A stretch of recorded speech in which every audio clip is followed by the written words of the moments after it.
Welcome once again to my weekly Rage Fix. Well, an unbelievable story happened to me the other day. I was just sitting around minding my own business when suddenly God comes to me and says, Akiva, I want you to pick up, leave Philadelphia, just go. Okay, maybe it didn't happen to me. Sometimes I have fantasies of grandeur. It happened to Abraham. Avram Avinu, our forefather Abraham, he was a very kind man. He was in the middle of changing the wheel on somebody else's wagon one day, when suddenly God comes to him and says, Abraham, I want you to go. Lech lecha me'artzecha u'miladetcha mibeis avicha el ha'eretz asher areka. I want you to get up and go. Not for me, for you. You ever walk in the marketplace? You ever walk in the shuk in Israel and suddenly they're selling things and they say, for you, 50 cents, right? That's what God said to Abraham. Abraham, I want you to pick up and leave everything you know. Your land, your father's house, your home. Pick up and go. And guess what? I'm not even going to tell you where you're going to go. But I just want you to know, it's not for me. It's for you. It's for your own good. Lahanascha, for your own pleasure. L'toivascha, for your own good. The place that you're going to be going is going to be wonderful. You're going to enjoy it. You're going to be able to sit and relax. It's going to be beautiful. That's seemingly what God says.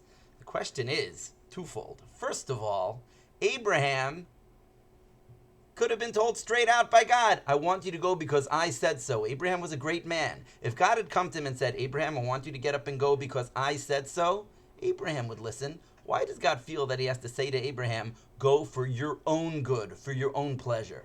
Second of all, this is a mitzvah. God is giving Abraham a commandment. Well, guess what? There's a halacha, there's a rule that we're not allowed to get personal pleasure from mitzvos. On this world, we can't get personal pleasure from them. Any pleasure we get from a mitzvah is in the next world. We don't get personal pleasure from this mitzvah. We're not allowed. So how can Abraham get personal pleasure from this mitzvah? It's an interesting twofold question.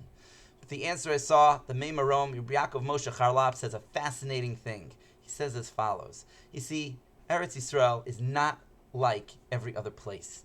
And the mitzvah of living in Israel, which is where Abraham is being set to go, God didn't tell him, but God is sending him to the Holy Land of Israel. Well, that place is not just a regular place. It is greater than any other land in the world. And when we get there, we don't truly get the mitzvah of living in Eretz Yisrael. We don't truly get the complete mitzvah until we really enjoy it, until we realize how beautiful and wonderful it is. We have to first get the pleasure of living in Israel and saying to ourselves, wow, this is much better than every other land. The weather is better, the landscape is better, the view is better, everything is better. That's what Israel is.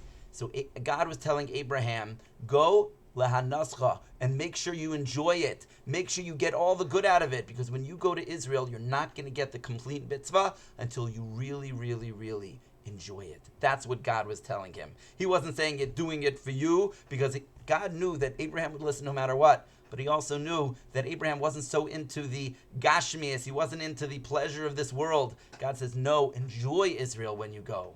And that's why when we go, we make sure to enjoy it a lot. Have a great week. See you next time. Bye-bye.